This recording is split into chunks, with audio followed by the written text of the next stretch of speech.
The rain came down in sheets across Highway 47, turning the asphalt into a mirror that reflected nothing but Sarah's growing despair. Her modified sedan sat motionless on the shoulder, hazard lights blinking like a distress signal no one would answer. The mechanical lift that helped transfer her wheelchair had chosen this moment, this storm, to finally surrender to years of wear. Sarah Chun pressed her forehead against the cool window and watched water cascade down the glass. 3 years since the accident. 3 years of being told what she couldn't do, where she couldn't go, how she should accept her limitations. The physical therapy appointments had dwindled to nothing. Hope had followed suit. Her phone showed no signal. Naturally, the rural stretch between Millbrook and Cedar Falls had always been a dead zone, but today it felt like a metaphor for her entire existence. She had been driving to her sister's house, though she couldn't remember why anymore. Another family gathering where she would sit quietly while everyone spoke around her, their voices filled with the careful brightness people used when they thought you were broken. The storm intensified, and Sarah closed her eyes.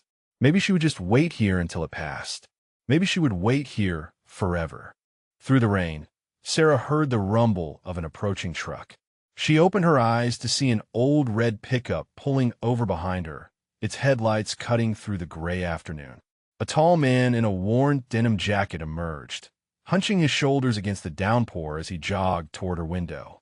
He tapped gently on the glass, his face creased with genuine concern. Sarah hesitated, then lowered the window halfway. "You okay in there?" the man asked, rainwater dripping from the brim of his baseball cap. "So your hazard from way back. Engine trouble?" Sarah glanced at her useless wheelchair lift, then back at this stranger whose eyes held no pity, only practical worry. "It's the lift mechanism," she said quietly. "I can't get my chair out." The man nodded, as if mechanical problems were simply puzzles waiting to be solved. "I'm Marcus," he said. "Got some tools in the truck and a little experience with these systems. Mind if I take a look?" Before Sarah could respond, a small voice called out from the pickup. "Daddy, is the lady okay?"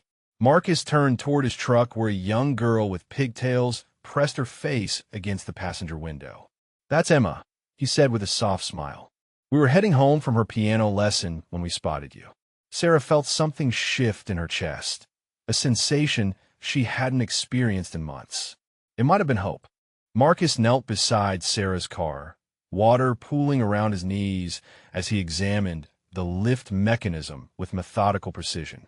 His hands moved with surprising gentleness for someone who clearly worked with them daily, dirt permanently etched beneath his nails, telling stories of honest labor. "The hydraulic lines kinked here," he said, pointing to a section near the base. "Probably been building pressure for weeks. You might have noticed it taking longer to extend lately?" Sarah blinked in surprise.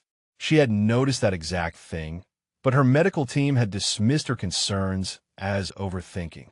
"How did you know?" Marcus stood and wiped his hands on his jeans.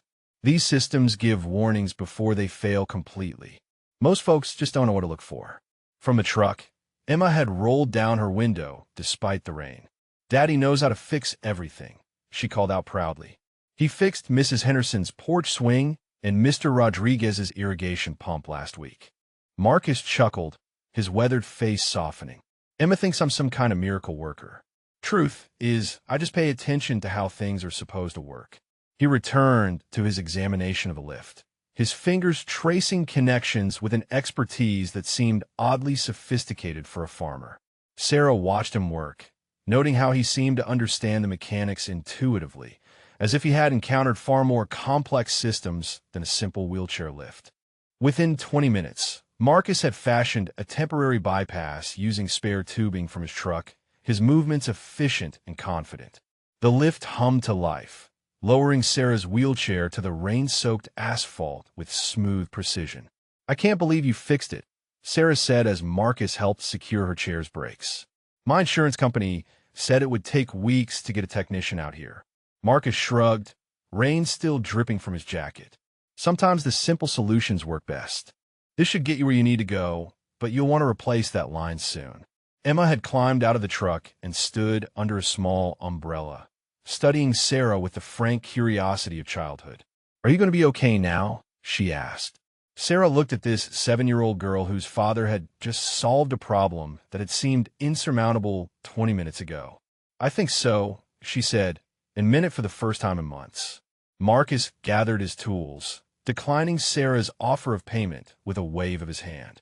"We're neighbors out here," he said simply. "That's what neighbors do." As Sarah prepared to transfer into her car, she noticed Marcus watching her movements with subtle attention, his eyes tracking her technique in a way that suggested familiarity with mobility challenges. It was a brief moment, but something in his expression seemed almost clinical. 3 days later, Sarah found herself driving the same stretch of highway, but this time by choice. She had learned that Marcus owned the organic farm just outside Millbrook, a place she had passed countless times without really seeing. The temporary fix held perfectly, but something more than gratitude drew her toward the dirt road marked by a weathered sign reading Thompson Family Farm. She found Marcus in a greenhouse, teaching Emma how to transplant seedlings. The little girl's concentration was absolute as she carefully moved each plant, her father's patient guidance creating a scene of quiet domesticity that made Sarah's chest tighten with unexpected longing. The chairlady came back, Emma announced when she spotted Sarah in the doorway. Marcus looked up, soil-stained gloves pausing in their work. "Sarah, right? How's the lift holding up?" "Perfect," Sarah said, maneuvering her chair between rows of thriving vegetables. "I wanted to thank you properly, and maybe ask about buying some of your produce." Emma brightened immediately. "We have the best tomatoes in 3 counties," she declared with absolute certainty. "Daddy grows them special." Marcus chuckled, brushing dirt from his hands. "Emma's my marketing department, though she's not wrong about the tomatoes. We use some unusual cultivation techniques." As he spoke, Sarah noticed medical journals stacked on a workbench, their covers partially hidden beneath seed catalogs. Over the following weeks, Sarah's visits to Thompson Farm became routine. She told herself it was about the exceptional produce, but truthfully, she craved the easy acceptance she found there. Emma treated her chair as simply another piece of furniture, climbing onto Sarah's lap to share stories about school while Marcus worked nearby. One afternoon, Sarah arrived to find Marcus helping Emma practice walking on a balance beam he had constructed from farm lumber. The little girl wobbled, arms windmilling for stability. "Keep your core engaged," Marcus called out, his voice carrying technical precision. "Feel your center of gravity. Let your body find its natural alignment." Sarah watched in fascination as he guided Emma through exercises that seemed far more sophisticated than typical childhood play. His understanding of balance, proprioception, and motor control was remarkably advanced for a farmer. When Emma successfully crossed the beam, Marcus applauded with genuine pride. "Good work, kiddo. Remember, strength comes from stability, and stability comes from understanding how your body moves through space." Emma beamed and ran off to chase the farm cats, leaving Sarah and Marcus alone in the afternoon sunshine.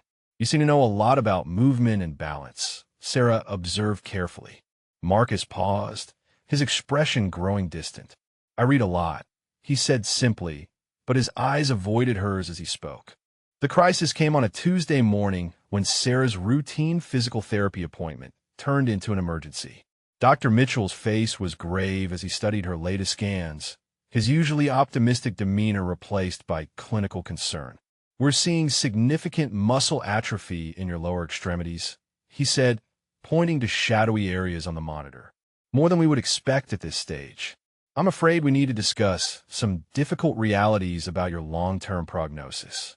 Sarah felt the familiar weight of medical pronouncements settling over her like a blanket of lead. The words that followed blurred together: permanent deterioration, acceptance, quality of life adjustments. She left the appointment feeling more hopeless than she had since the accident. At the farm that afternoon, Marcus immediately noticed her distress.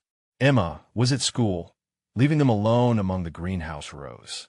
Sarah found herself telling him everything, her voice breaking as she repeated the doctor's grim assessment. Marcus listened without offering empty reassurances, his weathered hands gentle as they continued tending plants. When she finished, he was quiet for a long moment.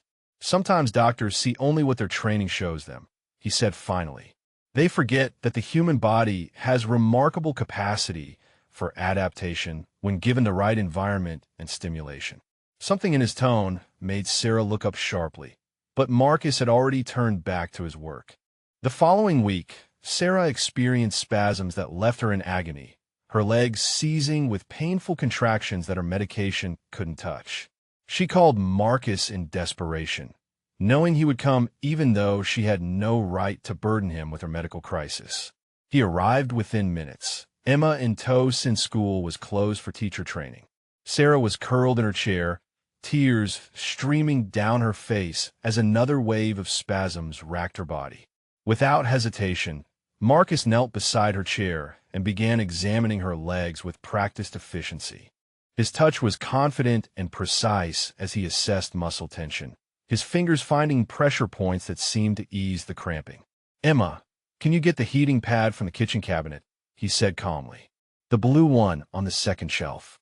As his daughter hurried away, Marcus continued working, his hands moving in patterns that spoke of extensive training. Sarah felt the spasms beginning to subside under his methodical treatment. "How do you know how to do this?" she whispered through her pain. Marcus paused, his hands still gentle against her trembling muscles. "I used to help people like you," he said quietly. "Before the farm, before Emma, before everything changed." Sarah stared at him through her tears, seeing him clearly for the first time. That evening, after Emma had fallen asleep on the couch, Marcus finally told Sarah his story. He had been Dr. Marcus Thompson, one of the country's leading neurological rehabilitation specialists, working at a prestigious medical center in Chicago. His research on spinal cord recovery had been groundbreaking, his patient outcomes legendary. Then his wife died in a car accident, the same type of trauma he treated daily. The irony was crushing. He could help strangers walk again, but he couldn't save the woman he loved. Emma was only 4, and grief consumed him completely. "I lost my ability to separate clinical knowledge from personal pain," Marcus said, his voice heavy with old sorrow. "Every patient became my wife. Every small victory felt like a betrayal of her memory. I was falling apart, and Emma needed stability more than the medical world needed another broken doctor." Sarah listened in stunned silence as he described walking away from a career that had defined him, choosing the simple rhythms of farming over the complex demands of medicine. He had been hiding in plain sight for 3 years, using his hands to grow vegetables instead of healing people. "But watching you these past weeks, seeing your spirit despite everything the medical system has told you," Marcus continued, his eyes meeting hers directly, "I think maybe I've been hiding long enough." The next morning, Marcus transformed. The quiet farmer disappeared, replaced by Dr. Thompson, whose clinical expertise emerged like muscle memory returning after long dormancy. He examined Sarah with the thoroughness her previous doctors had never attempted, his trained eyes seeing possibilities where others had seen only limitations. "Your muscle groups are responding better than your scans suggest," he said, his voice carrying the authority of someone who had spent years reading bodies like books. "The atrophy is primarily in stabilizing muscles, not the major motor groups." "That's actually encouraging news." Sarah watched in amazement as he outlined a comprehensive rehabilitation plan, his knowledge spanning techniques she had never heard her doctors mention. He spoke of neuroplasticity, of the brain's ability to forge new pathways, of revolutionary approaches to spinal cord recovery that had emerged since her accident. Emma appeared in the doorway, rubbing sleep from her eyes. "Daddy sounds like his old voice again," she said matter-of-factly. "The one from before we moved here." Marcus smiled at his daughter, then turned back to Sarah. "I want to try something, but I need you to trust me completely. What I'm proposing goes beyond anything your current medical team would approve. It's experimental, intensive, and there are no guarantees." Sarah felt hope blooming in her chest like spring after endless winter. "When do we start?" she asked without hesitation. 6 weeks into Marcus's intensive rehabilitation program. Sarah felt sensations she hadn't experienced since the accident. They worked daily in the converted barn that Marcus had equipped with professional-grade therapy equipment, his expertise evident in every carefully planned exercise sequence. On a humid Thursday afternoon, something extraordinary happened. Sarah was attempting a standing exercise between parallel bars when she felt pressure in her left foot. Not imagination, not phantom sensation, but actual contact with the ground. "Marcus," she whispered, afraid to move and break whatever miracle was occurring. "I can feel the floor." He was beside her instantly, his trained hands assessing muscle tension and response. "Press down," he said quietly. "Don't think about it. Just respond to what you feel." Sarah pressed, and for the first time in 3 years, her leg responded with intentional movement. The pressure was faint but unmistakable, and tears began streaming down both their faces. Emma, who had been coloring nearby, looked up with wide eyes. "Are Sarah's legs working again, Daddy?" Marcus knelt beside Sarah's chair, his professional composure cracking with emotion. "The neural pathways are reconnecting," he said, wonder filling his voice. "Your brain is remembering how to communicate with your muscles. This is just the beginning, Sarah. This changes everything." In that moment, surrounded by the scent of hay and hope, Sarah understood that her life was being reborn. 6 months later, Sarah stood without assistance for the first time since her accident, her legs trembling but strong, her hands gripping the parallel bars that had become symbols of possibility rather than limitation. Marcus watched from across the therapy barn, his eyes bright with the satisfaction of a healer who had found his way home. The breakthrough had attracted attention from the medical community. Marcus was fielding calls from research institutions, offers to return to academic medicine, opportunities to share his revolutionary approach with other patients. But he seemed content working from his farm, treating the growing number of people who sought him out. Emma had become Sarah's unofficial cheerleader, documenting every milestone with the enthusiasm only a child could maintain. She insisted on being present for every session, her unwavering belief in recovery serving as fuel for even the most difficult days. As Sarah took her first independent steps across the barn floor, Marcus and Emma applauded like she had just won the Olympics. The sensation of forward motion, of choosing her own direction, overwhelmed her with gratitude for the rainy day that had changed everything. "You saved my life," Sarah told Marcus as they watched Emma chase fireflies in the evening light. Marcus shook his head, his weathered hands gentle as always. "You saved mine too," he said. "Sometimes healing works both ways." If this story of second chances and hidden healing touched your heart, please drop a comment and let us know your favorite moment, or if you've ever witnessed someone's life transformed by an unexpected encounter.